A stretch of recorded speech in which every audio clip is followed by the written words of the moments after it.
I don't usually weigh my coffee, my water, and my milk every time I have a coffee. But what I have been doing for the past 2 weeks is tracking my calories very diligently. And what I found out is quite surprising.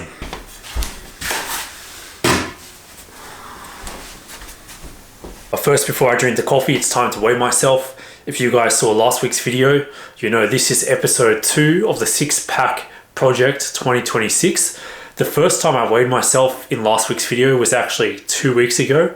So it's been 2 weeks since that weigh-in. But I weighed myself last week as well. I was still around the same as 2 weeks ago, which was 72.9 kilograms. So see what I'm weighing in today. First, got to take off the shirt to be as accurate as possible. Just point the camera down.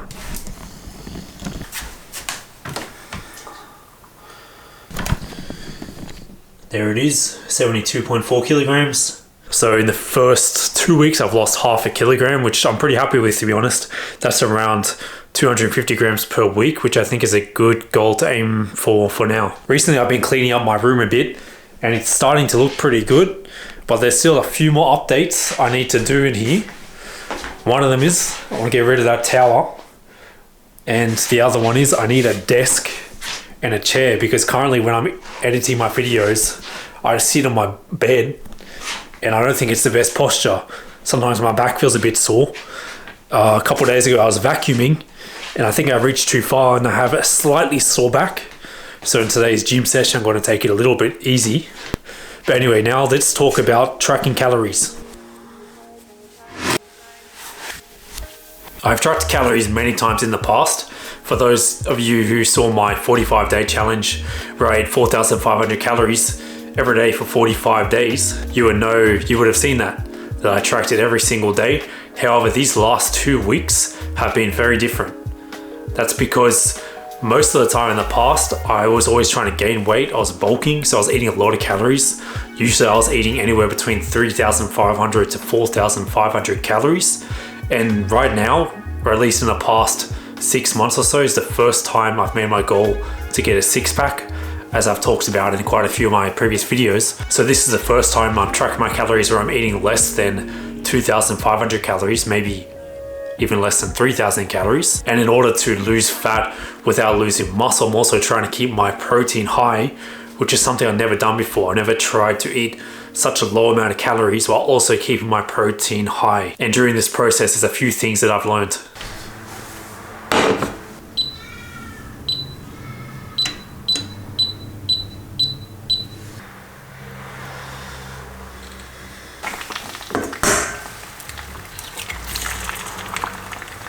Okay guys, for lunch now I have 4 fried eggs. Usually I have 3 recently, but I need some extra protein today, so there's 4. I have some lettuce, some toast, and then on top is a bit of tomato sauce. I'm also going to have 2 small falafels, and I also have 1 banana. In total, this meal is 699 calories, 31 grams of protein.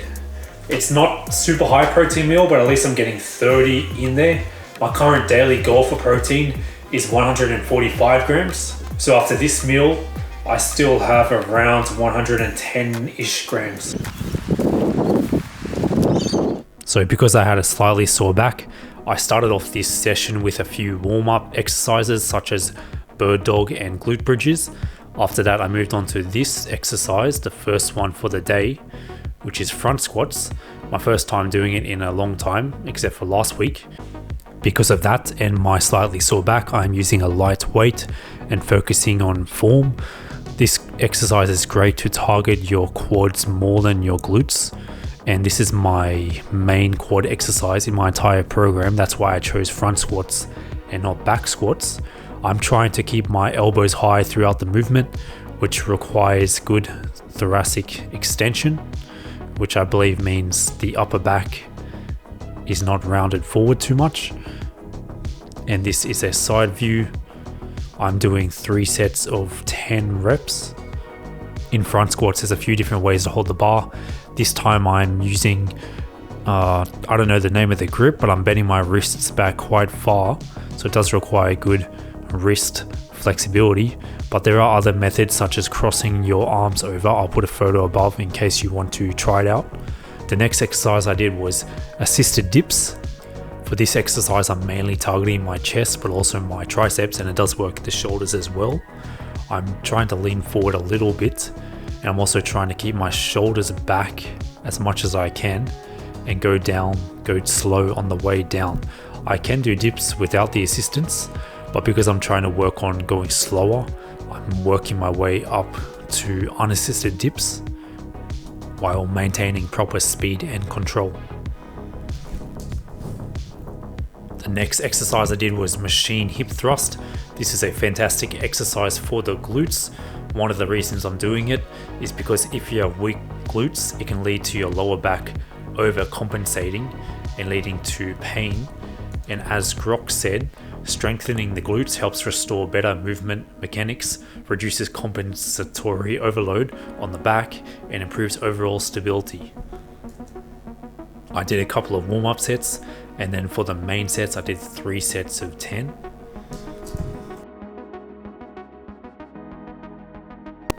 The next exercise was for the shoulders, dumbbell lateral raises.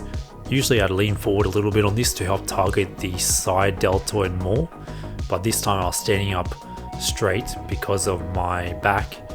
Leaning forward maybe could have put a bit more strain onto it. For this exercise I only did 2 sets of 9 reps. In this workout, and often in my workouts, I try to have 2 pushing movements, 2 pulling movements, and 2 leg movements.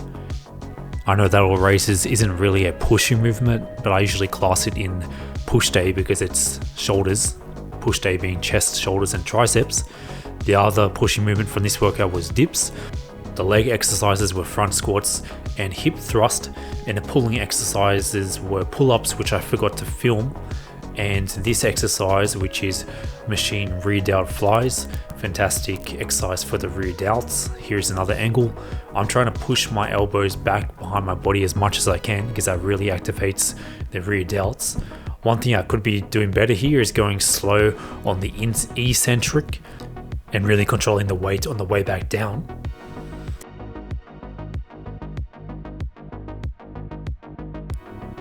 Then at the end I did active hangs, which is great for scapular control and grip strength, followed by passive hangs to allow my spine to relax and hopefully help my back to recover a bit.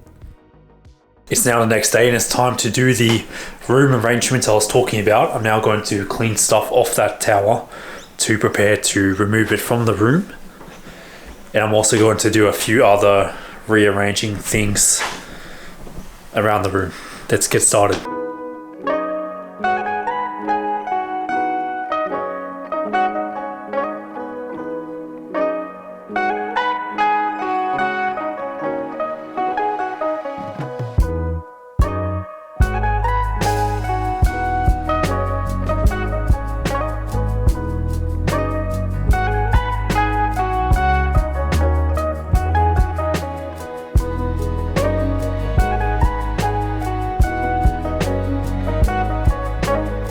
It's all empty now. Time to take it outside.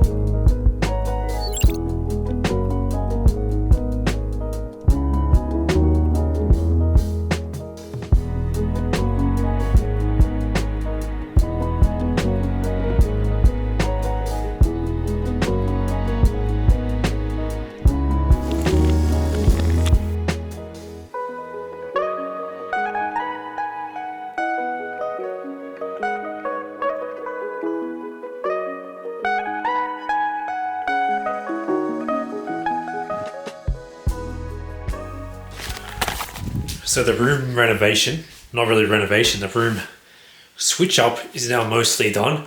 But as you can see, the tower is still there. There was a change of plan.